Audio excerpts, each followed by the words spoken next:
ಏನ್ ಕಾಣಿಸ್ತು ಮಗಳು ರಾಧೆಗೆ?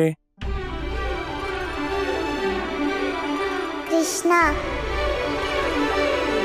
ಕಾಣಿಕೆ ಆಗಿ ಕೃಷ್ಣನೇ ಬೇಕು. ಅಲ್ಲ ಮಗಳೇ, ಇದ್ದಕ್ಕಿದ್ದ ಹಾಗೆ ನಿನ್ ಮನ್ಸಲ್ಲಿ ಕೃಷ್ಣ ಹೇಗ್ ಬಂದ? ಇದ್ದಕ್ಕಿದ್ದಾಗೆ ಅಲ್ಲಪ್ಪ. ಬಸವನದಲ್ಲಿ ಯಾರನ್ನ ನೋಡಿದ್ರು ಒಂದೇ ಹೆಸರು ಜಪ, ಕೃಷ್ಣ ಕೃಷ್ಣ ಕೃಷ್ಣ. ಗೋಪಿಗೆ ಅವರನ್ನ ಕೇಳಿದ್ರು ಕೃಷ್ಣ, ಗೋಪಾಲಕ ಬಾಯಲ್ಲೂ ಕೃಷ್ಣ. ಅದು ಸಾಲದು ಅಂತ ಅಪ್ಪ ನಿಮ್ ಬಾಯಲ್ಲೂ ಬರೀ ಕೃಷ್ಣಂದೇ ಮಾತು. ಕೃಷ್ಣ ಇದ್ ಮಾಡ್ದ, ಕೃಷ್ಣ ಅದ್ ಮಾಡ್ದ. ಆ ಕೃಷ್ಣ ನೋಡಿದ್ಮೇಲೆ ತಾನೇ ನನ್ ಕಣ್ ತೆಗ್ದಿದ್ದು. ಹಾ ಮಗಳೇ, ನಮ್ ಕೃಷ್ಣನೇ ಹಾಗೆ. ಸರಿ ಬಿಡಿ ಅಪ್ಪ. ಅರೆ ರಾಧೆ, ನಾನಂತೂ ತೀರ್ಮಾನ ಮಾಡ್ಬಿಟ್ಟೆ. ನನಗೆ ನಾನು ಹುಟ್ಟಿದ ಹಬ್ಬಕ್ಕೆ ಕೃಷ್ಣನೇ ಬೇಕು. ಕೃಷ್ಣ ಬೇಕು, ಕೃಷ್ಣ ಒಬ್ಬನೇ ಬೇಕು. ರಾಧೆ, ಏನ್ ಹೇಳ್ತಿದ್ಯಾ ಮಗಳೇ? ಕೃಷ್ಣ ಯಾವ್ದೋ ವಸ್ತು ಅಲ್ವಲ್ಲ, ಅವನನ್ನ ನಿನಗೆ ಉಡುಗೊರೆಯಾಗಿ ಹೇಗ್ ಕೊಡೋದು? ಯಾಕಾಗಲ್ಲ ಅಪ್ಪ, ನಮ್ಮ ಹತ್ರ 1,00,000 ಹಸುಗಳಿದೆ. ಆದ್ರೆ ಕೃಷ್ಣ ಅವರಪ್ಪ ಹತ್ರ ಬರೀ 10,000. ನಾನು ನೋಡ್ತೀನಿ ನನ್ನ ಹತ್ರ ಎಳ್ದಿರೋದು ಅವನ ಹತ್ರ ಏನಿದೆ ಅಂತ. ರಾಧೆ ರಾಧೆ ರಾಧೆ ರಾಧೆ. ಈ ಸಚ್ಚಿದಾನಂದ ಭಗವಂತನಿಂದ ಈ ಪೂರ್ಣ ಜಗತ್ತು ಏನಾದರೊಂದನ್ನು ಕೇಳುತ್ತಲೇ ಇರುತ್ತದೆ. ಇಂದು ಸ್ವತಃ ದೇವಿ ರಾಧೆ ಕೃಷ್ಣನನ್ನೇ ಕೇಳಿದ್ದಾಳೆ. ನಾರಾಯಣ ನಾರಾಯಣ. ದೇವರ್ಷಿ, ಯಾರ ಮೇಲೆ ಅಧಿಕಾರವಿದೆಯೋ ರಾಧೆ ಅವರನ್ನೇ ಕೇಳಿದ್ದಾಳೆ. ಹಲಜನ್ಮಗಳಿಂದ ರಾಧೆಗೆ ಕೃಷ್ಣನದೇ ಕನಸು. ಹೇಗೆ ಪುರುಷನಿಲ್ಲದೆ ಈ ಪ್ರಕೃತಿಯ ಪೂರ್ಣವೋ, ಹಾಗೆಯೇ ಕೃಷ್ಣನಿಲ್ಲದೆ ರಾಧೆಯ ಪೂರ್ಣ. ಸತ್ಯವಚನ ಸತ್ಯವಚನ ಮಾತೆ. ನಾರಾಯಣ ನಾರಾಯಣ. ಪ್ರಭು, ಪರಮ ಅವತಾರಿ ಶ್ರೀಕೃಷ್ಣನ ಹುಟ್ಟು ಜಗತ್ತಿನಲ್ಲಿ ಧರ್ಮ ಸಂಸ್ಥಾಪನೆಗಾಗಿ ಆಗಿದ್ದರೆ, ರಾಧೆಯ ಹುಟ್ಟು ಪ್ರೇಮ ಸ್ಥಾಪನೆಗಾಗಿ. ದೇವಿ, ನನಗೆ ನಿನ್ನ ಮನಸ್ಸಿನ ಭಾವ ಅರ್ಥವಾಗುತ್ತಿದೆ. ಆದರೆ ಈಗ ಇದು ಹೇಗೆ ಸಂಭವ ದೇವಿ? ಈಗ ರಾಧೆ ಕೃಷ್ಣನನ್ನು ಪಡೆದುಕೊಳ್ಳಲು ಹೇಗೆ ಸಾಧ್ಯ? ಅದು ಹೇಗೆ ನನಗೆ ತಿಳಿದಿಲ್ಲ. ಆದರೆ ನೀವು ನನಗೆ ವಚನ ನೀಡಿದ್ದೀರಿ. ನಾನು ನಿಮ್ಮಲ್ಲಿ ಏನು ಕೇಳುತ್ತೇನೋ ಅದನ್ನು ನೀವು ನೀಡಬೇಕು. ನನಗೆ ನಿಮ್ಮನ್ನು ಬಿಟ್ಟು ಮತ್ತೇನೂ ಬೇಡ ಪ್ರಭು. ನಾರಾಯಣ ನಾರಾಯಣ. ಪ್ರಭು, ನನಗನ್ನಿಸುತ್ತಿದೆ ಇಂದು ನೀವು ಮತ್ತೊಮ್ಮೆ ನಿಮ್ಮದೇ ವಚನದಲ್ಲಿ ಬಂಧಿಸಲ್ಪಟ್ಟಿರಿ. 5 ವರ್ಷಗಳ ಮೊದಲು ನೀವು ಮಾತೆಯ ಇಚ್ಛೆ ಪೂರ್ಣಗೊಳಿಸಲು ದೇವಿ ರಾಧೆಯನ್ನು ಗೋಕುಲಕ್ಕೆ ಕರೆಸಿದ್ದಿರಿ. ಆದರೆ ಈ ಬಾರಿ ಮಾತೆಗೆ ಉಡುಗೊರೆಯನ್ನು ಯಾವ ಪ್ರಕಾರ ಕೊಡುವಿರಿ ಪ್ರಭು?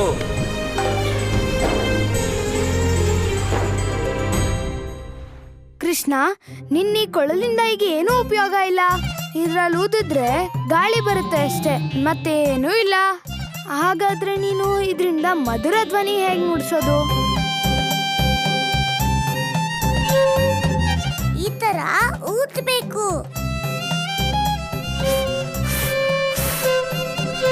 ಆದ್ರೆ ಇದರಿಂದ ಯಾವ ಧ್ವನಿನೂ ಬರ್ತಿಲ್ವಲ್ಲ. ಕೃಷ್ಣ, ನೀನ್ ನಿಜ ಹೇಳ್ತಿದ್ಯಾ ಅಲ್ವಾ? ಆ ಮಧುರ ಧ್ವನಿ ನೀನೇ ಅಲ್ವಾ ನುಡಿಸಿದ್ದು?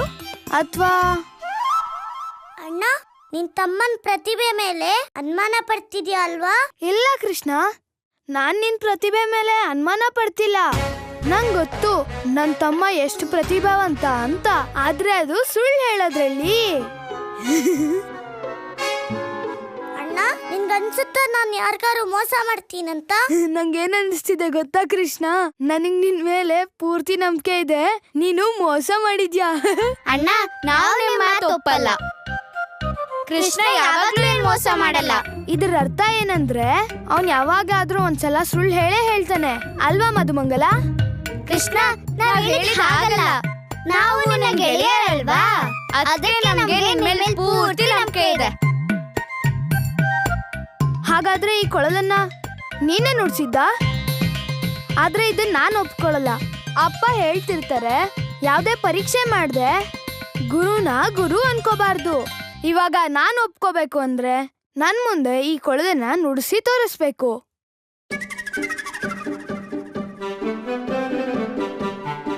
ಸರಿಯಾಗಿ ನೋಡ್ಕೋ ಅಣ್ಣ.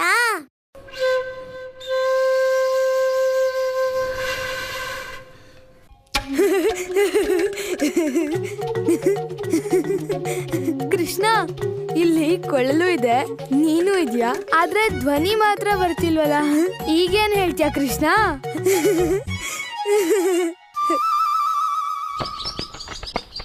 ಹೇಗೆ ಇವತ್ತು ನಿನ್ನ ಹುಟ್ಟುದಬ್ಬನೋ ಹಾಗೆ ಇವತ್ತು ಕೃಷ್ಣಂದು ಕೂಡ ಹುಟ್ಟುದಬ್ಬ.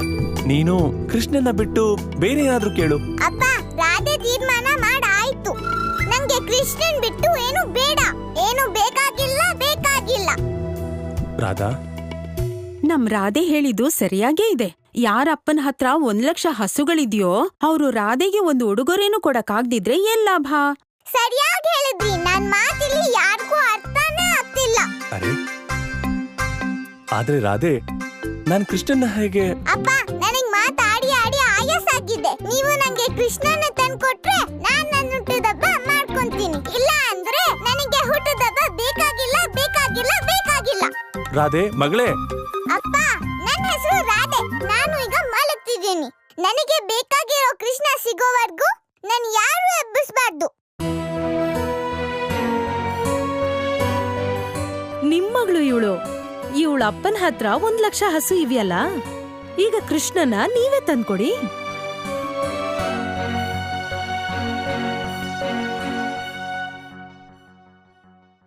ನಾನು ಇದ್ದೀನಿ, ನನ್ ಕೊಳಲು ಇದೆ, ಆದ್ರೆ ಇದ್ರಿಂದ ಧ್ವನಿ ಯಾಕೆ ಬರ್ತಿಲ್ಲ? ಕಂದ, ಬಾಯ್ಲಿ. ಕೃಷ್ಣ, ನಿನ್ ಹುಟ್ಟಿದ ಸಮಯ ಹತ್ರ ಬರ್ತಿದೆ. ಈಗ ಅಲ್ಲಿ ಇಲ್ಲಿ ಹೋಗ್ಬೇಡ. ಅಮ್ಮ, ನಾನು ಆ ಕಡೆ ಈ ಕಡೆ ಹೋಗ್ತಿಲ್ಲ, ಸರಿಯಾಗೆ ಹೋಗ್ತಿದ್ದೀನಲ್ಲ. ಕೃಷ್ಣ, ಏನಾಯ್ತು? ನಿನಗೇನು ಆಗಿಲ್ಲ ತಾನೆ? ನಾನ್ ಸರಿಯಾಗೇ ಇದ್ದೀನಮ್ಮ, ಆದ್ರೆ ಈ ಕೊಳಲ್ ಸರಿಯಾಗಿಲ್ಲ. ಕೊಳಲು? ಈ ಕೊಳಲಿಗೇನಾಯ್ತು? ಗೊತ್ತಿಲ್ಲ ಅಮ್ಮ, ಇದ್ರಲ್ಲಿ ಮಧುರ ಧ್ವನಿ ಇತ್ತಲ್ಲ, ಹೊರಟೋಯ್ತು. ನೀನೇ ನೋಡಮ್ಮ. ಯಶೋದೆ, ಹೇಳಿ. ಕೃಷ್ಣ, ಎಲ್ಲೂ ಹೋಗ್ಬಾರ್ದು, ನಾನು ಈಗ್ಲೇ ಬರ್ತೀನಿ.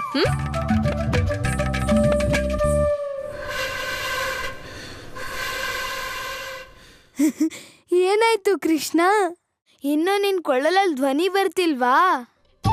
ನನ್ನ ಹತ್ರ ಒಂದು ಉಪಾಯ ಇದೆ. ನಾನೀಗ ಲಡ್ಡು ತಿನ್ನಕ್ ಹೋಗ್ತಿದ್ದೀನಿ. ನನ್ ಮಾತ್ ಕೇಳು, ನನ್ ಜೊತೆ ನೀನು ಬಾ. ನೀನ್ ಸ್ವಲ್ಪ ಏನಾದ್ರೂ ಸಿಹಿ ತಿಂದ್ರೆ, ಆಗ ಕೊಳಲ್ ನೋಡ್ಸಿದ್ರೆ ಧ್ವನಿನೂ ಸಿಹಿಯಾಗಿ ಬರುತ್ತೆ.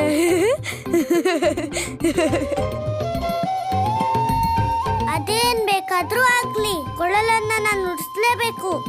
ಇಲ್ಲಾಂದ್ರೆ ಅಣ್ಣ ನನ್ನೀಗ ರೇಗಿಸ್ತಾನೆ ಇರ್ತಾನೆ. ಅಮ್ಮ ಮಹಾಲಕ್ಷ್ಮಿ, ನಿನ್ನ ಅನುಗ್ರಹದಿಂದಾನೇ ತಾನೇ ನನ್ನ ಮಗಳು ರಾಧಾ ನನಗೆ ಸಿಕ್ಕಿದ್ದು. ಅದಕ್ಕೆ ಯಾವಾಗ್ಲೂ ನಾನು ಅವಳು ನನ್ನ ಮಗಳು ಅನ್ಕೊಳ್ಳೋದಕ್ಕಿಂತ ನಿನ್ನ ರೂಪ ಅಂತಾನೆ ಭಾವಿಸಿದ್ದೀನಿ. ಅವಳ ಎಲ್ಲ ಆಸೆಗಳನ್ನ ನಿನ್ನ ಆದೇಶ ಅಂತ ಪೂರ್ತಿ ಮಾಡ್ತಾ ಬರ್ತಾ ಇದ್ದೀನಿ. ಆದ್ರೆ ಇವತ್ತು ನನ್ನ ಮಗಳು ಉಡುಗೊರೆ ರೂಪದಲ್ಲಿ ಕೃಷ್ಣನೇ ಬೇಕು ಅಂತ ಕೇಳ್ತಿದ್ದಾಳೆ. ಹೀಗೆ ಕೇಳಿದ್ದು ನನಗೆ ಎಷ್ಟು ದೊಡ್ಡ ಸಮಸ್ಯೆ ಉಂಟು ಮಾಡಿದೆ ಅಂದ್ರೆ ಅದಕ್ಕೆ ಪರಿಹಾರ ಏನು ಅಂತ ಗೊತ್ತಾಗ್ತಾನೆ ಇಲ್ಲ. ಅಮ್ಮ ತಾಯಿ, ನನ್ನ ಮಗಳು ರಾಧೆ ಆಸೆನ ನಾನು ಪೂರೈಸದೆ ಹೋದ್ರೆ ನಾನು ಕೇವಲ ಒಬ್ಬ ತಂದೆಯಾಗಿ ಮಾತ್ರ ಸೋತ ಹಾಗಾಗಲ್ಲಮ್ಮ. ಒಬ್ಬ ಭಕ್ತನಾಗಿ ಕೂಡ ನಿಮ್ಮ ಆದೇಶ ಪಾಲಿಸದೇ ಇದ್ದ ಹಾಗಾಗುತ್ತೆ. ಆದ್ರೆ ತಾಯಿ, ನನಗೇನು ಅರ್ಥ ಆಗ್ತಿಲ್ಲ ಈಗ ನಾನೇನ್ ಮಾಡಬೇಕು, ಏನ್ ಮಾಡಬಾರ್ದು ಅಂತ. ಆದ್ರೆ ತಾಯಿ, ಈಗ ನನ್ನ ಸಮಸ್ಯೆಗೆ ನೀವು ಮಾತ್ರ ಪರಿಹಾರ ನೀಡಕ್ ಸಾಧ್ಯ. ರಾಧೆ ಜನಿಸುವಾಗ ನೀವು ಹೇಗೆ ನನಗೆ ಮಾರ್ಗದರ್ಶನ ನೀಡಿದ್ರೋ, ಹೇಗೆ ನೀವು ತೋರಿದ ಕೃಪೆಯಿಂದ ನನ್ನ ಮಗಳು ರಾಧೆ ಕಣ್ತೆರೆಯೋ ಹಾಗಾಯ್ತೋ, ಅದೇ ರೀತಿ ತಾಯಿ, ಅದೇ ರೀತಿ ಈ ಸಾರಿನೂ ನಿಮ್ಮ ಮಗನ ಮೇಲೆ ಕೃಪೆ ತೋರಿಸಿ ಈ ಭಕ್ತನಿಗೆ ಮಾರ್ಗದರ್ಶನ ನೀಡು ತಾಯಿ. ನನ್ನ ಮಗಳು ರಾಧೆ ಆಸೆನ ಪೂರ್ತಿ ಮಾಡು ತಾಯಿ.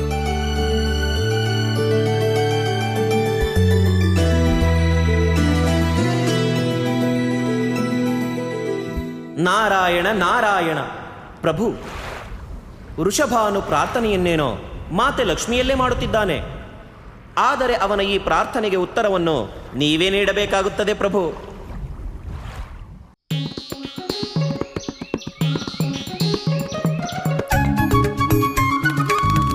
ನಾನು ಇದ್ದೀನಿ, ಅದೇ ಜಾಗ ಮತ್ತದೇ ಕೊಳಲು. ಈಗ ನಿಜವಾಗ್ಲೂ ಇದರಿಂದ ಮಧುರ ಧ್ವನಿ ಬರುತ್ತೆ.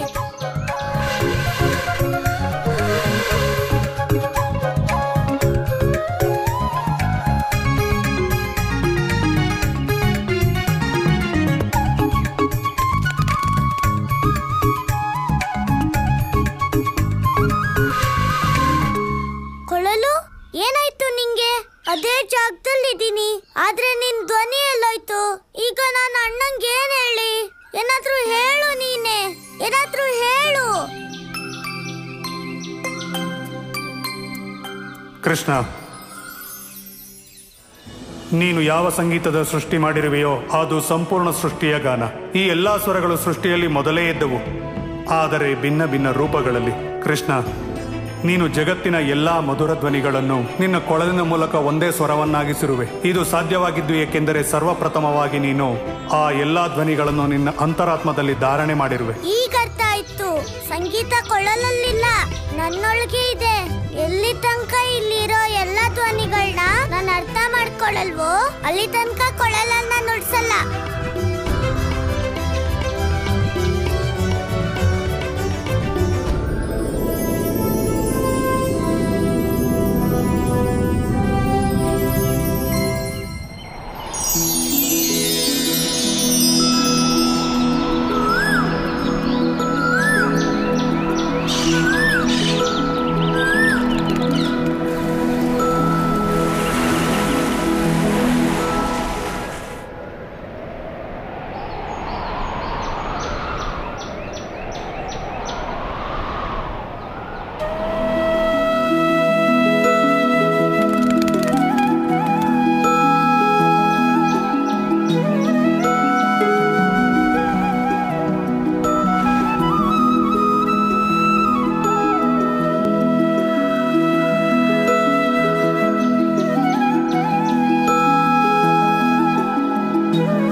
ಇಷ್ಟಿಂಪಾದ ದನಿ, ಇಷ್ಟು ತಂಪಾದ ಸಂಗೀತ, ಇದು ನಂಗೆ ಯಾಕೆ ಕೇಳಿಸ್ತು?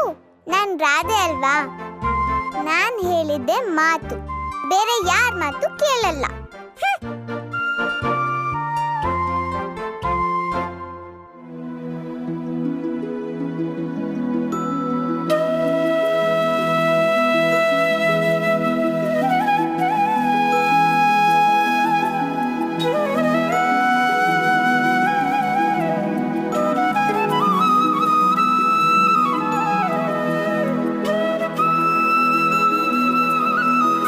ಇಷ್ಟಿಂಪಾದ ಸಂಗೀತ ಕೇಳಿಸ್ತಿದೆ ಅಂದ್ರೆ ಇದ್ರಲ್ಲಿ ಏನೋ ವಿಶೇಷ ಇರ್ಬೇಕು. ನೋಡೇ ಬಿಡೋಣ. ರಾಧೆಗೆ ಇಷ್ಟ ಆಗ್ತಾ ಇರೋ ಈ ಸಂಗೀತ ಯಾರು ನುಡಿಸ್ತಿರೋದು?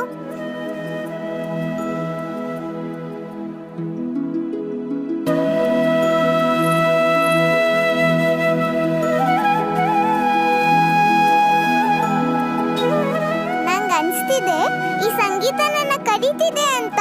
ಯಾಕೆ ಹೋಗ್ಬೇಕು? ನಾನಂತೂ ರಾಧೆ ಅಲ್ವಾ? ನಮ್ಮಪ್ಪನ ಹತ್ರ 1,00,000 ಹಸುಗಳಿವೆ. ಇಲ್ಲ, ನಾನಂತೂ ಹೋಗಲ್ಲ. ಆದ್ರೆ ಇಷ್ಟಿಂಪಾದ ಧ್ವನಿ ಬರ್ತಾ ಇರೋದು ಎಲ್ಲಿಂದ ಅನ್ನೋದನ್ನ ನಾನು ತಿಳ್ಕೋಬೇಕು.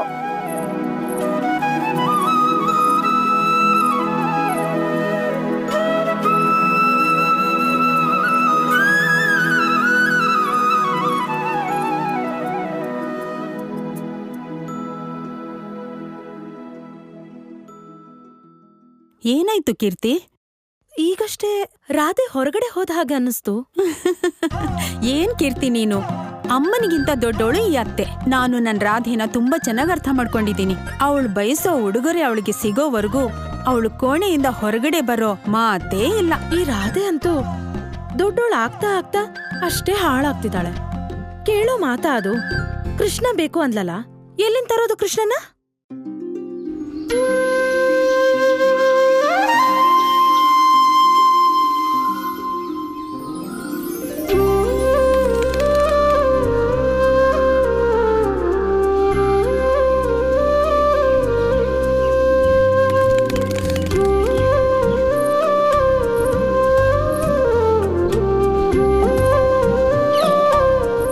ರಾಧೆ ಇವಳು ಗೋಕುಲದ ಕಡೆ ಯಾಕೆ ಹೋಗ್ತಿದ್ದಾಳೆ?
ಕೃಷ್ಣ, ನೀನ್ ಯಾಕೆ ನಿಲ್ಸ್ಬಿಟ್ಟೆ?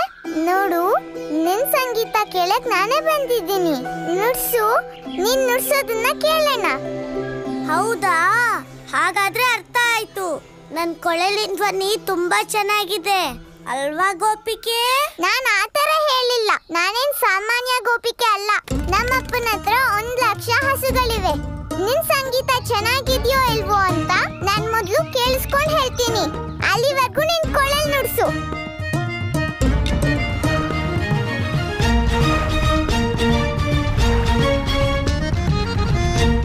ನಾನು ನಮ್ಮ ಅಮ್ಮನ್ ಮಗ. ಯಾರೋ ಹೇಳಿದ್ರು ಅಂತ ಕೊಳಲ್ ನುಡ್ಸಲ್ಲ. ನನ್ ಮನ್ಸಿದ್ದಾಗ ಮಾತ್ರ ನನ್ ಕೊಳಲ್ ನುಡ್ಸೋದು. ನೋಡು, ನನ್ ಮಾತನ್ನ ಎಲ್ಲರೂ ಕೇಳ್ತಾರೆ, ಆದ್ರೆ ನಾನ್ ಯಾರ ಮಾತು ಕೇಳಲ್ಲ. ನಿನ್ ಸಂಗೀತ ಸಿಹಿಯಾಗಿದೆ ಅಂತ ನಾನ್ ಒಪ್ಪಿಗೆ ಕೊಡ್ಬೇಕು ಅಂದ್ರೆ ನಿನ್ ಕೊಳಲು ನುಡಿಸ್ಲೇಬೇಕು. ನೀನ್ ಮೊದ್ಲು ಹೇಳು, ನೀನ್ ಬಂದಿದ್ದೆಲ್ಲಿಂದ? ಯಾಕಂದ್ರೆ ಗೋಕುಲದಲ್ಲಿ ಯಾರ ಹತ್ರನೂ 1,00,000 ಹಸು ಇಲ್ಲ. ನಾನ್ ಬರ್ಸಾನದಿಂದ ಬಂದಿದ್ದೀನಿ. ಹೌದಾ? ಈಗ ಅರ್ಥ ಆಯ್ತು. ಏನ್ ಅರ್ಥ ಆಯ್ತು? ಹಾಗಾದ್ರೆ ನಿಂಗ್ ನನ್ ಕೊಳಲ್ ಧ್ವನಿ ಅಷ್ಟು ಮಧುರ ಅನಿಸ್ತಾ? ಅದಕ್ಕೆ ನೀನು ಬರ್ಸಾನದಿಂದ ಇಲ್ಲಿ ಓಡಿ ಬಂದಿದ್ಯಾ? ನಾನಿದನ್ನ ಒಪ್ಪಲ್ಲ. ಒಪ್ಕೋ ಗೋಪಿಕೆ. ಸತ್ಯ ಒಪ್ಕೊಳ್ಳೋದ್ರಿಂದ ನಿನ್ ತಂದೆ ಹತ್ರ ಇರೋ ಹಸುಗಳೇನ್ ಕಡಿಮೆ ಆಗಲ್ಲ. ಸತ್ಯ ಏನು ಅಂದ್ರೆ, ನಾನ್ ಬರ್ಸಾನದಿಂದ ನೋಡಕ್ ಬಂದಿದ್ದು ಯಾರಪ್ಪ ಅವನು ಸಂಗೀತ ಗೊತ್ತಿಲ್ದೆ ಸಂಗೀತನ ನುಡಿಸ್ತಿರೋದು. ಓಹೋ, ನಿನ್ಗೇನ್ ಸಂಗೀತದ ಬಗ್ಗೆ ತುಂಬಾ ಗೊತ್ತಿದ್ಯಾ? ಮತ್ತಿನ್ನೇನು, ನಾನ್ ಬರ್ಸಾನದ ಹುಡುಗಿ. ಇಲ್ಲಿ ಸುತ್ತಮುತ್ತ ಯಾರಿಗೂ ಸಂಗೀತ ಗೊತ್ತಿಲ್ಲ. ನನ್ ಕುಣಿತಕ್ಕೆ ಯಾರು ನುಡ್ಸಲ್ಲ. ನಾನ್ ಕುಣಿತಿದ್ರು ಅವ್ರು ಸೋತೋಗಿರ್ತಾರೆ. ಕೊಬ್ಬು, ನಿನಗ್ ತುಂಬಾ ಕೊಬ್ಬು. ಯಾರಿಗ್ ಕೊಬ್ಬಿದ್ಯೋ ಅವ್ರಿಗೆ ಅಹಂಕಾರ. ನಿನ್ನ ನೋಡಿದ್ರೇನೆ ಹೇಳ್ಬೋದು ಅದೇನು ದೊಡ್ಡದಾಗಿ ಕೊಳಲ್ ನುಡಿಸ್ತೀಯ ಅಲ್ವಾ, ಈಗ ತಾನೇ ಕಲ್ತ್ಕೊಂಡ್ ಬಂದಿದ್ಯಾ ಅಂತ. ಹೌದಾ? ಹೀಗೆ ಹೇಳ್ತೀಯಾ? ನನ್ ಕೊಳಲ್ ಧ್ವನಿಗೆ ಒಂದ್ಸಲ ನೃತ್ಯ ಮಾಡಿ ನೋಡು. ಆಗ ನಿಂಗೆ ನಿನ್ ನೃತ್ಯ ಮೇಲೂ ನನ್ ಮೇಲೂ ನಂಬಿಕೆ ಬರುತ್ತೆ. ನಿನ್ ಕೊಳಲು ಮತ್ತೆ ನನ್ ನೃತ್ಯ. ಹೋಗೋ ಹುಡ್ಗ, ನಿಮ್ಮಪ್ಪನ ದನ ಕಾಯಕ್ ಹೋಗು. ನನ್ ಕುಣಿತಕ್ಕೆ ಶ್ರುತಿ ಸೇರ್ಸಕ್ಕೆ ನಿನ್ನ ಬಿದ್ರು ಕೋಲಲ್ಲಿ ಏನು ಶಕ್ತಿನೇ ಇಲ್ಲ. ಹೋಗೋ. ನಿನ್ಗೇನಾದ್ರೂ ನನ್ನಿಂದ ಭಯ ಆದ್ರೆ ಸುಮ್ನೆ ಸೋಲೊಪ್ಕೋ. ನಾನು ಯಾರಿಗೂ ಹೇಳಲ್ಲ. ಬರ್ಸಾನದ್ ಗೋಪಿಕೆ ಗೋಕುಲದ ಹುಡುಗನ ಹತ್ರ ಸೋತ್ಲು ಅಂತ. ನಿನಗೆ ನನ್ನ ಎದುರು ಸೋಲ್ಬೇಕು ಅಂತಿದ್ರೆ ಸರಿ ಬಿಡು, ನೀನ್ ಕೊಳಲ್ ನುಡ್ಸು, ನಾನ್ ಕುಣಿತೀನಿ. ಆದ್ರೆ ನೆನ್ಪಿಟ್ಕೋ, ನೀನ್ ಏನಾದ್ರೂ ಸೋತ್ರೆ ಇವತ್ತಿಂದ ಈ ಕೊಳಲನ್ನ ನೀನ್ ಮುಟ್ಬಾರ್ದು. ಏನು ಒಪ್ಕೊಂತ್ಯಾ? ಸೋತೋದ್ರೆ ಮತ್ಯಾವಾಗ್ಲೂ ನೀನ್ ನೃತ್ಯ ಮಾಡಬಾರ್ದು. ನಂಗೂ ಕೂಡ ಒಪ್ಪಿಗೆ ಇದೆ.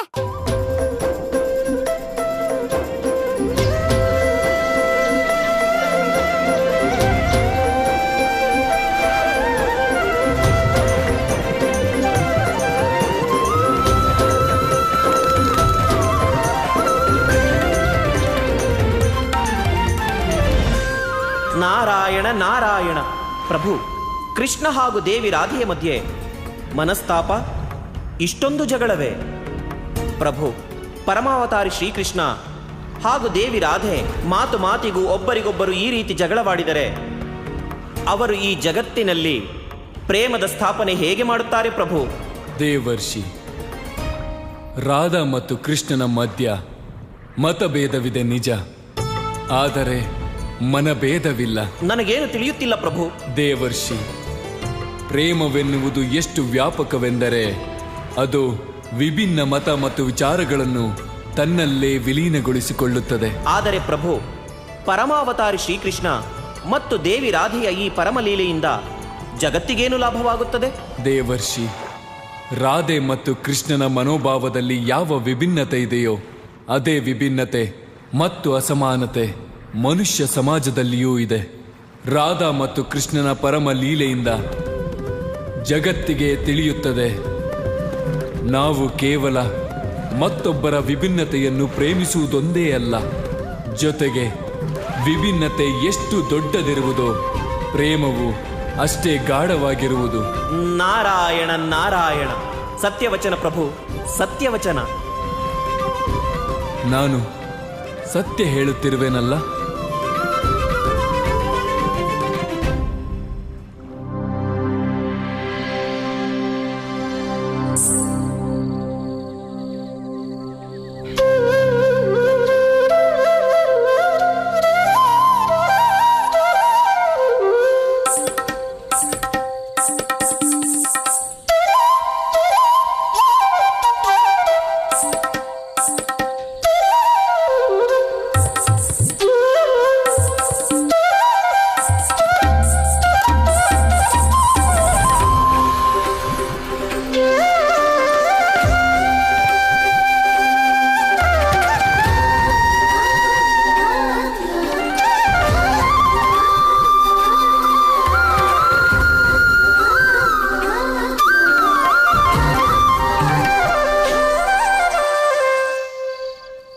ಕೀರ್ತಿ, ರಾಧೆಯಲ್ಲಿ? ನಿಮ್ ಮಗಳು ರಾಧೆ ಮತ್ತವಳ ಹಠ ಇಬ್ರು ಇನ್ನೆಲ್ಲಿರ್ತಾರೆ? ಅವಳು ಕೋಣೆ ಒಳಗೆ ಇರ್ತಾಳೆ. ತನ್ನ ಉಡುಗೊರೆ ಕೃಷ್ಣನ್ಗಾಗಿ ಕಾಯ್ತಾ ಇರ್ತಾಳೆ. ಇಲ್ಲ ಕೀರ್ತಿ, ನಾನು ಅಲ್ಲಿಂದನೇ ಬಂದೆ. ರಾಧೆ ಅವಳು ಕೋಣೆಲಿಲ್ಲ. ಏನು? ಆದ್ರೆ ರಾಧೆ ನಮ್ಗೆ ಹೇಳ್ದೆ ಎಲ್ಲೂ ಹೋಗಲ್ವಲ್ಲ? ಅದೇ ನನಗೂ ಗಾಬರಿ ಆಗ್ತಿರೋದು. ಅವಳೇನಾದ್ರೂ ತನ್ನ ಹಠದ ಕಾರಣಕ್ಕೆ? ನಡೀರಿ, ಪೂರ್ತಿ ಬರ್ಸಾನದಲ್ಲಿ ರಾಧೆನ ಹುಡ್ಕೋಣ. ಯಾರಿಗೆ ರಾಧೆ ಸಿಕ್ಕರು ಕೂಡಲೇ ನಂಗೆ ತಿಳಿಸಿ, ಆಯ್ತಾ? ನಡೀರಿ.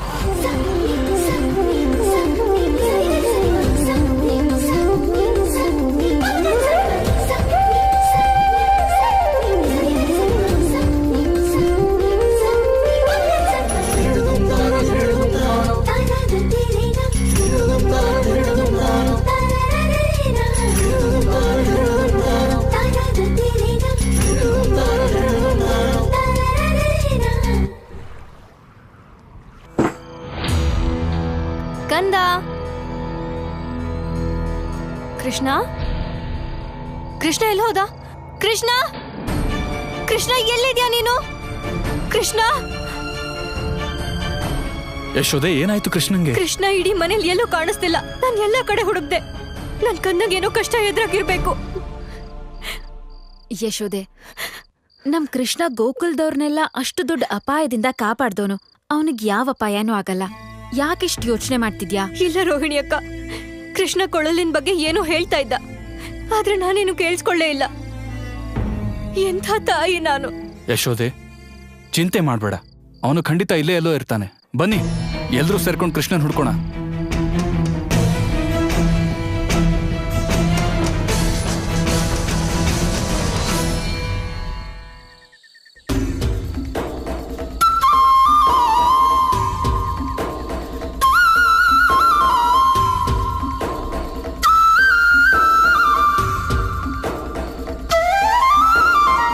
ಮಂದಸ್ಮಿತದ ಬಾಲೆ ಮಧುವನದ ಶೀಲೆ ಮೃಗ ನಯನ ಚಂಚಲೆ ಸುಮ ಮೃದುಲ ಕೋಮಲೆ ಬಂದಾಳು ಓಡುತ್ತ ಓಡುತ್ತ ಮೈ ಮೇಲೆ ಸೆರಗನು ಹೊದೆಯುತ್ತ ಬಂದಾಳು ಓಡುತ್ತ ಓಡುತ್ತ ಮೈ ಮೇಲೆ ಸೆರಗನು ಹೊದೆಯುತ್ತ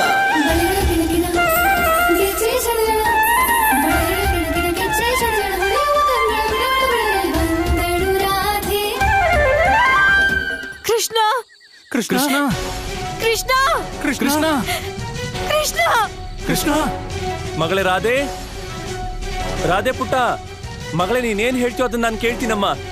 ಒಂದೇ ಒಂದ್ಸರಿ ಅಪ್ಪನ ಮಾತು ಕೇಳು ಪುಟ್ಟ, ಬಾ. ವೃಷಭಾನು ಅವರೇ, ನಾನು ಬರ್ತಿದ್ದಾಗ ಸುಮಾರು 7 ಗಂಟೆಗೆ ರಾಧೆ ಗೋಕುಲದ ಕಡೆ ಹೋಗ್ತಾ ಇದ್ದಿದ್ದನ್ನು ನೋಡಿದೆ. ಗೋಕುಲ ಗೋಕುಲ ಗಾಡಿ ಸಿದ್ಧ ಮಾಡಿ, ನಾವು ಬೇಗ ಗೋಕುಲಕ್ಕೆ ಹೊರಡಬೇಕು. ಯಾರ ಸಂಕೇತ ಮಾತ್ರದಿಂದಲೇ ಸಂಪೂರ್ಣ ಬ್ರಹ್ಮಾಂಡ ನೃತ್ಯ ಮಾಡುವುದೋ ಇಂದು ರಾಧೆಗಾಗಿ ಅವನೇ ಸ್ವತಃ ಕೊಳಲು ನುಡಿಸುತ್ತಿದ್ದಾನೆ. ಎಂತಹ ಸೊಗಸಾದ ನೋಟ!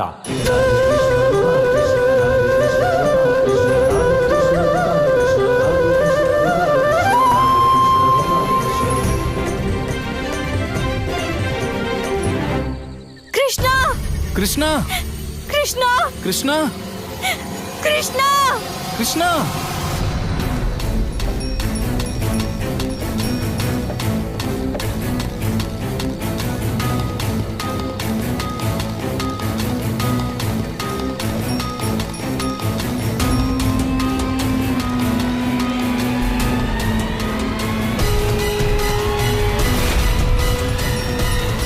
ಮಗಳೇ ರಾಧೆ,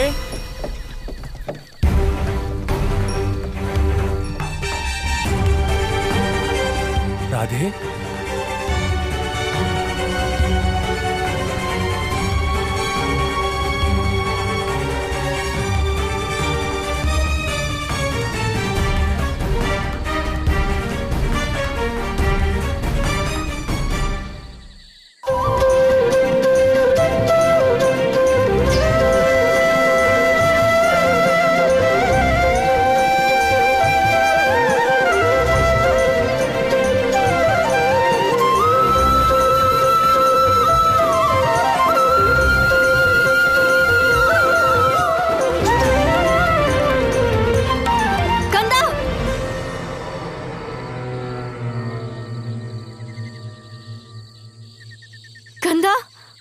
ಅಮ್ಮ, ನಂಗ್ ಸುಸ್ತಾಗಿಲ್ಲ. ಆ ಗೋಪಿಗೆ ಕಾಲಿಗೆ ಸುಸ್ತಾಗಿರ್ಬೋದು. ಅಪ್ಪ, ನನಗ ಆಯಾಸ ಆಗಿಲ್ಲ. ಈ ಕೃಷ್ಣನ್ ಕೊಳಲೇ ಸೋತೋಯ್ತು. ಕಂದ ಕಂದ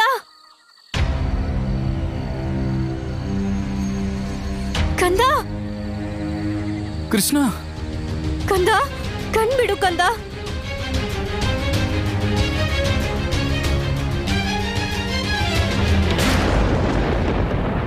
ತಿರುತಿರುಗಿ ಬೀಸಿ ಬರುತ್ತಿರುವ ಈ ಗಾಳಿಯ ರೋಷ ಆವೇಶ ಘರ್ಜಿಸಿ ಘರ್ಜಿಸಿ ಆರ್ಭಟಿಸಿ ಕ್ರೋಧಿತ ವಿಷ್ಣು ತೋರಿದ ನಿಜ ವೇಷ. ಇಂದು ಯಾವ ಅಶರೀರವಾಣಿಯೂ ಇಲ್ಲವೇ ವಿಷ್ಣು? ಯಾವಾಗ ಈ ವಿಷ್ಣು ಭಗವಂತ ಕಂಸನಿಂದ ಭಯಭೀತನಾಗುತ್ತಾನೋ ಆಗವನು ವ್ಯಾಕುಲನಾಗುತ್ತಾನೆ. ಅವನು ಹೀಗೆಲ್ಲ ಶಬ್ದ ಮಾಡುತ್ತಾನೆ. ಆದರೆ ಇನ್ನು ನಿನ್ನ ಮೋಸ ನಡೆಯದು. ಇದನ್ನು ಕೇಳು. ಇಂದಿಗೆ 5 ವರ್ಷದ ಮೊದಲು ಇದೇ ಭಾದ್ರಪದ ಅಷ್ಟಮಿಗೆ ನಿನ್ನ ಅಶರೀರವಾಣಿ ನಿಜವಾಗಿತ್ತು. ದೇವಕಿ ಅಷ್ಟಮ ಪುತ್ರನಿಗೆ ಜನ್ಮ ನೀಡಿದ್ದಳು.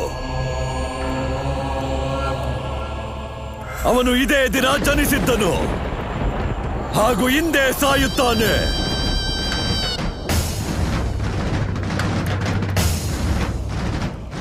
ಇದು ಭಗವಂತ ಕಂಸನ ಕಂಸವಾಣಿ. ಕಂಸವಾಣಿ.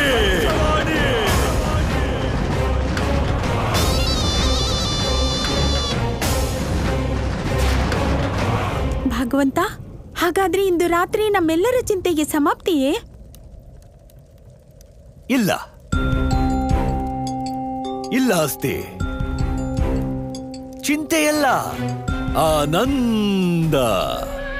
ಎಷ್ಟು ಆನಂದವಾಗುತ್ತದೆ ಪ್ರಾಪ್ತಿ. ಈ ಜನ್ಮೋತ್ಸವದ ಶುಭ ಗಳಿಗೆಯಲ್ಲಿ ದೇವಕಿಗೆ ತನ್ನ ಅಷ್ಟಮ ಪುತ್ರನ ಮೃತ್ಯು. ಹಾಗೂ ಈ ಶುಭ ಸೂಚನೆಯನ್ನು ಮಹಾರಾಜ ವಸುದೇವ ಮತ್ತು ದೇವಕಿಗೆ ನೀನು ಹೇಳುವೆ. ಹೇಗೆ ವಸುದೇವ ನನಗೆ ಸತ್ಯ ಹೇಳಲು ಬಂದಿದ್ದಾಗ ನೀನು ಬಂದೆಯೋ, ಹಾಗೆ ಬೇಗ ಬೇಗ ಓಡುತ್ತಾ ಓಡುತ್ತಾ ಹೋಗು. ಮಹಾರಾಜ ಮಹಾರಾಜ ಮಹಾರಾಜ, ಅದು ನಿಮ್ಮ ನಿಮ್ಮ ಅಷ್ಟಮ ಪುತ್ರ ಮಹಾರಾಜ. ನಿಮ್ಮ ಅಷ್ಟಮ ಪುತ್ರನನ್ನು ಯಾವುದೋ ಶ್ರೀಧರ ಹತ್ಯೆ ಮಾಡಿದ ಮಹಾರಾಜ.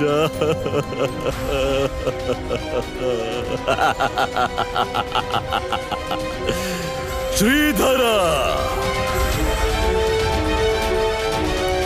ಚಾಣೂರ, ಎಲ್ಲಿದ್ದಾನೆ ಬ್ರಹ್ಮ ರಾಕ್ಷಸ? ಶ್ರೀಧರ ಶ್ರೀಧರ ಶ್ರೀಧರ. ವಿಶ್ವಾಸವಿದೆ ನನಗೆ ಶ್ರೀಧರನ ಮೇಲೆ, ಕಂಸನಿಗಿಂತಲೂ ಅಧಿಕ ವಿಶ್ವಾಸ. ಏಕೆ ಹೇಳಿ? ಏಕೆಂದರೆ ವಿಷ್ಣುವಿನೊಂದಿಗೆ ನನ್ನ ಶತ್ರುತ್ವ ಈ ಜನ್ಮದ್ದು. ಆದರೆ ಶ್ರೀಧರ ಆ ಮೋಸಗಾರನನ್ನು ಯುಗ ಯುಗಗಳಿಂದ ಹುಡುಕುತ್ತಿದ್ದಾನೆ. ಆ ಬಾಲಕನಿಂದ ಕಂಸನಿಗಿಂತ ವ್ಯಾಕುಲನಾಗಿರುವವನು ಆ ಬ್ರಹ್ಮ ರಾಕ್ಷಸ ಶ್ರೀಧರ.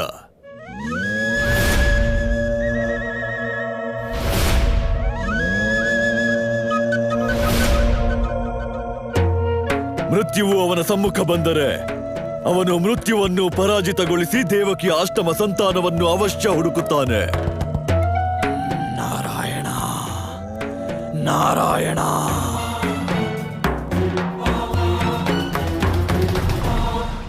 ಪ್ರಭು, ಇದು ಯಾರು? ಇವನಿಗೆ ಯಾವಾಗಲೂ ನಿಮ್ಮದೇ ಜಪ. ಆದರೂ ಅವನೇಕೆ ಉದ್ಧಾರವಾಗಿಲ್ಲ? ಹಾ ಪ್ರಭು, ಬ್ರಹ್ಮ ರಾಕ್ಷಸ ಶ್ರೀಧರ ಯುಗ ಯುಗಗಳಿಂದ ನಾರಾಯಣನ ಜಪ ಮಾಡಿದ ನಂತರವೂ ಅವನಿಗೆ ಅವನ ಪಾಪಗಳಿಂದ ಮುಕ್ತಿ ಸಿಗುತ್ತಿಲ್ಲ. ಹೀಗೇಕೆ ಪ್ರಭು?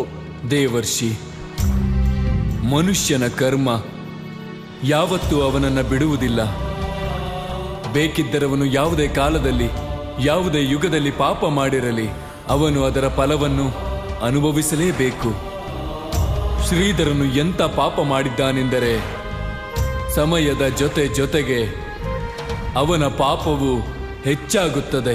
ಆದ್ದರಿಂದಲೇ ಅವನು ನನ್ನ ನಾಮವನ್ನು ಜಪಿಸಿದರೂ ಕೂಡ ಅವನು ಬ್ರಹ್ಮರಾಕ್ಷಸನ ರೂಪದಲ್ಲೇ ಅಲೆಯುತ್ತಿದ್ದಾನೆ. ಆದರೆ ಪ್ರಭು, ಶ್ರೀಧರನು ಅಂತಹ ಯಾವ ಪಾಪ ಮಾಡಿದ್ದಾನೆ? ಅದರ ಪ್ರಾಯಶ್ಚಿತ್ತವು ನಿಮ್ಮ ಭಕ್ತಿಯ ಮೂಲಕವೂ ಆಗುತ್ತಿಲ್ಲವೇ? ದೇವಿ, ಶ್ರೀಧರನು ಕೇವಲ ವೈಯಕ್ತಿಕವಾಗಿ ಅಲ್ಲ, ಜೊತೆಗೆ ಸಾಮಾಜಿಕ ಅಪರಾಧ ಮಾಡಿದ್ದಾನೆ. ಶ್ರೀಧರನು ಮಾಡಿದಂತಹ ಪಾಪದ ಕಾರಣ ಸಮಾಜದಲ್ಲಿ ಎಂತಹ ವ್ಯವಸ್ಥೆ, ಎಂತಹ ವಿಚಾರಧಾರೆ ಆರಂಭವಾಯಿತೆಂದರೆ ಅದರ ಕಾರಣದಿಂದ ಸ್ತ್ರೀಯರ ಪಾವಿತ್ರತೆಯ ಮೇಲೆ ಸಂದೇಹ ಪಡಲಾಯಿತು. ಅಂದಿನಿಂದ ಕೇವಲ ಸಂದೇಹದ ಆಧಾರದಲ್ಲಿ ಯಾವುದೇ ಸ್ತ್ರೀಯ ನಡತೆಯ ಮೇಲೆ ಸಂದೇಹ ಪಟ್ಟರೆ ಆ ಅಧರ್ಮದ ಪಾಲುದಾರ ಶ್ರೀಧರನು ಆಗುತ್ತಾನೆ. ಅದಕ್ಕಾಗಿ ಶ್ರೀಧರನ ಪಾಪ ಸಮಾಪ್ತಿಯಾಗುವ ಬದಲಾಗಿ ಸಮಯದ ಜೊತೆಯಲ್ಲಿ ಹೆಚ್ಚುತ್ತಲೇ ಹೋಗುತ್ತಿದೆ. ಪ್ರಭು, ಯಾರು ಈ ವ್ಯಕ್ತಿ? ಯಾರು ಇಷ್ಟು ದೊಡ್ಡ ಅಧರ್ಮವೆಸಗಿದ್ದು? ದೇವಿ, ನೀನು ಈತನನ್ನು ಈಗಲೂ ಗುರುತಿಸಲಿಲ್ಲವೇ? ಇವನು ಅದೇ ಅಗಸ, ಯಾರು ತ್ರೇತಾಯುಗದ ರಾಮಾವತಾರದ ಸಮಯದಲ್ಲಿ ನಿನ್ನ ಚಾರಿತ್ರ್ಯದ ಮೇಲೆ ಅಸತ್ಯದ ಮುದ್ರೆ ಒತ್ತಿದ್ದನೋ ಅವನೊಬ್ಬ ಪತಿವ್ರತೆ ಸ್ತ್ರೀಗೆ ಪತಿತ ನಾರಿ ಎಂದವನು. ಈ ಸೀತೆ ಇಷ್ಟು ದಿನ ರಾವಣನ ಬಳಿ ಇದ್ದು ಬಂದಿದ್ದಾಳೆ ಅಂದ್ರೆ ಅವಳು ಹೇಗೆ ಪವಿತ್ರಳಾಗ್ತಾಳೆ? ಒಂದು ಹೆಂಗಸು ಒಂದು ದಿನ ರಾತ್ರಿ ಬೇರೆ ಗಂಡಸಿನ ಜೊತೆ ಇದ್ರೆ ಅವಳನ್ನ ಅದೇ ಕ್ಷಣ ಬಿಟ್ಬಿಡ್ಬೇಕು. ಹೆಂಗಸು ತಾನು ಪವಿತ್ರಳು ಅಂತ ಎಷ್ಟೇ ಪರೀಕ್ಷೆ ನೀಡಲಿ, ಅದನ್ನ ಯಾವತ್ತು ನಿಜ ಅಂತ ನಂಬಬಾರದು. ಸ್ತ್ರೀ ಪವಿತ್ರಳಾಗೋದು ಅವಳು ಗಂಡಿನ ಮಾತಿನಂತೆ ನಡೆದಾಗ. ಸ್ತ್ರೀ ಎಲ್ಲ ಸಮಯದಲ್ಲೂ ಗಂಡಿನ ಸ್ವತ್ತು. ಅವನು ಅವಳನ್ನು ಹೇಗಾದರೂ ಭೋಗಿಸಬಹುದು, ಉಪಯೋಗಿಸಬಹುದು. ದೇವಿ, ಅಂದು ಅಗಸನ ರೂಪದಲ್ಲಿ ಶ್ರೀಧರನು ಮನುಷ್ಯ ಸಮಾಜದಲ್ಲಿ ಸ್ತ್ರೀಯರ ಮೇಲೆ ಯಾವ ಸಂದೇಹದ ಬೀಜವನ್ನು ಬಿತ್ತಿದ್ದನೋ ಅದು ಸಮಯದ ಜೊತೆ ಬೆಳೆಯಿತು. ಆ ಸಂದೇಹ ಪುರುಷರ ಮನದಲ್ಲಿ ಸ್ತ್ರೀಯರ ಬಗ್ಗೆ ಕಠೋರತೆಯ ಭಾವವನ್ನು ಅದು ಇನ್ನೂ ಭದ್ರವಾಯಿತು ಮತ್ತು ಅದರ ಶಿಕ್ಷೆ ಇಂದು ಕೇವಲ ಸ್ತ್ರೀಯರಷ್ಟೇ ಅಲ್ಲ, ಜೊತೆಗೆ ಸಂಪೂರ್ಣ ಮಾನವ ಸಮಾಜ ಅನುಭವಿಸುತ್ತಿದೆ. ಇದೇ ಪಾಪದ ಕಾರಣದಿಂದ ಶ್ರೀಧರ ಮನುಷ್ಯನಿಂದ ಬ್ರಹ್ಮ ರಾಕ್ಷಸನಾದ. ನಾರಾಯಣ ನಾರಾಯಣ. ಆದರೆ ಪ್ರಭು, ನನಗೆ ಅರ್ಥವಾಗುತ್ತಿಲ್ಲ. ಬ್ರಹ್ಮ ರಾಕ್ಷಸ ನಿಮ್ಮನ್ನೇಕೆ ಹುಡುಕುತ್ತಿದ್ದಾನೆ ಮತ್ತು ಸದಾ ಇವನ ಬಾಯಲ್ಲಿ ನಿಮ್ಮ ಹೆಸರೇಕೆ ಇರುತ್ತದೆ ಪ್ರಭು? ಹೇ ನಾರಾಯಣ, ನನ್ನನ್ನು ಕ್ಷಮಿಸು. ನನ್ನಿಂದಾಗಿ ಸಂಪೂರ್ಣ ಸ್ತ್ರೀ ಕುಲ ಕಳಂಕಿತವಾಯಿತು. ನಾನೊಬ್ಬ ಪಾಪಿ ನಾರಾಯಣ, ನನ್ನನ್ನು ಕ್ಷಮಿಸಿ. ನನಗೆ ಮುಕ್ತಿ ನೀಡಿ ನಾರಾಯಣ, ನನಗೆ ಮುಕ್ತಿ ನೀಡಿ. ಅಗಸ, ಈ ಜಗತ್ತಿನಲ್ಲಿ ಯಾರು ಯಾವುದೇ ಪಾಪ ಪುಣ್ಯ ಮಾಡಿದರೂ ಅದರ ಫಲವನ್ನು ಅನುಭವಿಸದೆ ಅವನಿಗೆ ಮುಕ್ತಿ ಸಿಗಲಾರದು.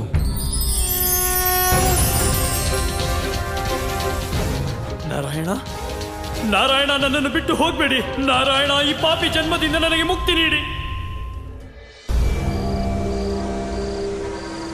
ನಾರಾಯಣ ಸೇಡೋ, ನಾರಾಯಣ ಸೇಡೋ, ನಾರಾಯಣ ಸೇಡು ತೀರಿಸ್ಕೊಳ್ತೀನಿ. ನಾರಾಯಣ ಸೇಡು, ನಾರಾಯಣ ಸೇಡು.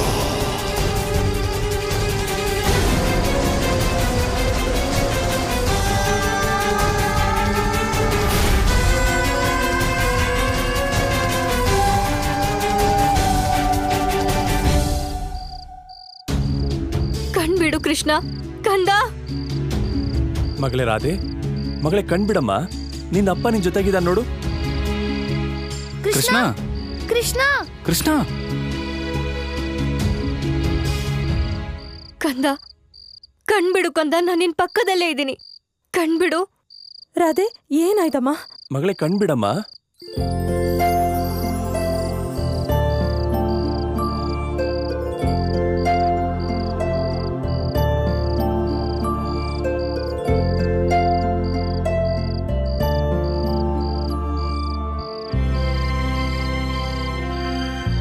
ಕಂದ,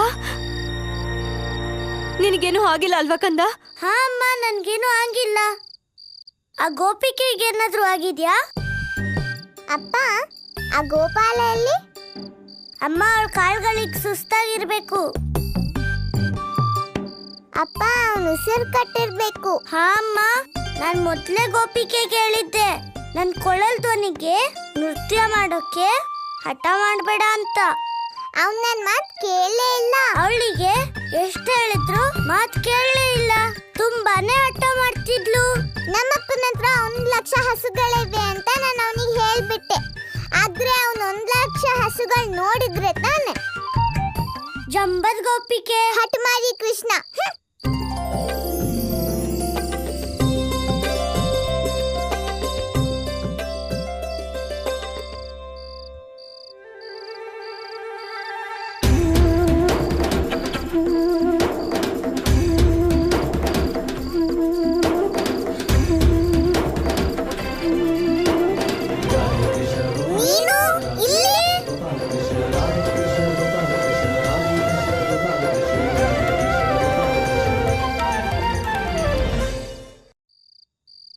ಹಾ ಕೃಷ್ಣ, ನಿನಗೆ ರಾಧೆ ಗೊತ್ತಿಲ್ವಾ? ಇವಳು ನನ್ನ ಪ್ರಿಯ ಮಿತ್ರ ವೃಷಭಾನುನ ಮಗಳು.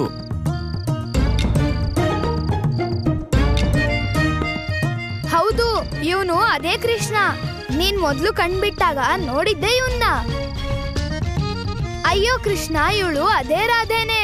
ಚಿಕ್ಕೋನಿದ್ದಾಗ ಇವಳನ್ನ ನೋಡಿ ನೀನು ಖುಷಿಯಿಂದ ನಗ್ತಿದ್ದೆ. ಅಪ್ಪ, ಈ ವಿಷಯ ನನಗೆ ಮೊದ್ಲೇ ಗೊತ್ತಿದ್ದಿದ್ರೆ ನಾನು ನನ್ನ ಕಣ್ ಯಾವತ್ತೂ ಬಿಡ್ತಿರ್ಲಿಲ್ಲ.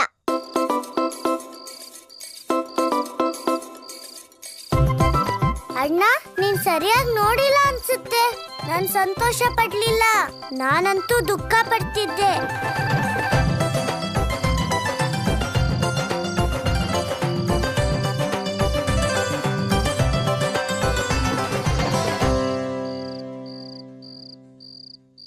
ನಂದಣ್ಣ, ನಾವು ಕಾಯ್ತಾ ಇದ್ವಲ್ಲ, ರೋಹಿಣಿ ನಕ್ಷತ್ರದ ಶುಭಗಳಿಗೆ ಬಂದಾಯ್ತು. ನಮ್ಮ ಕೃಷ್ಣನ ಜನ್ಮೋತ್ಸವದ ಗಳಿಗೆ. ಮಿತ್ರ, ನಾನು ನಿನಗೆ ಮೊದಲೇ ಹೇಳಿದ್ದೆ, ನಿನ್ ಪುತ್ರ ಕೃಷ್ಣ ಮತ್ತೆ ನನ್ನ ಪುತ್ರಿ ಮಧ್ಯೆ ಖಂಡಿತವಾಗ್ಲೂ ಏನೋ ಬಂಧ ಇದೆ ಅಂತ. ಮೊದಲು ಇಬ್ಬರು ನಾಮಕರಣನೂ ಒಟ್ಟಿಗೆ ಆಯ್ತು. ಮತ್ತೆ ಇವತ್ತು ಆಕಸ್ಮಿಕವಾಗಿ ಇವತ್ತು ಅವ್ರ 5ನೇ ವರ್ಷದ ಜನ್ಮೋತ್ಸವದಲ್ಲೂ ಇಬ್ರು ಒಟ್ಟಿಗೆ ಇದ್ದಾರೆ. ಮಿತ್ರ, ನಿನಗೆ ಒಪ್ಪಿಗೆ ಇದೆ ಅಂದ್ರೆ ಒಪ್ಪಿಗೆ ಕೇಳಿ ನನಗೆ ಅವಮಾನ ಮಾಡಬೇಡ ನೀನು. ಇದು ಕೇವಲ ನಮಗಷ್ಟೇ ಅಲ್ಲ, ಇಡೀ ಗೋಕುಲಕ್ಕೆ ಸಂತೋಷ ದುಪ್ಪಟ್ಟಾಗುವಂಥ ವಿಷಯ. ಈಗ ರಾಧಾಕೃಷ್ಣ ಇಬ್ಬರ ಜನ್ಮೋತ್ಸವನು ಎಲ್ಲರೂ ಒಟ್ಟಿಗೆ ಆಚರಿಸೋಣ.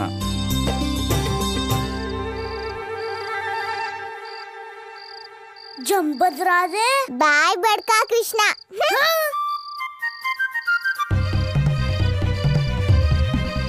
ರಾಧೆ, ಕೃಷ್ಣ, ಈ ಜಗಳ ಸ್ವಲ್ಪ ಮುಂದೆ ಬರೋ ದಿನಕ್ಕೂ ಉಳಿಸಿಟ್ಕೊಳ್ಳಿ.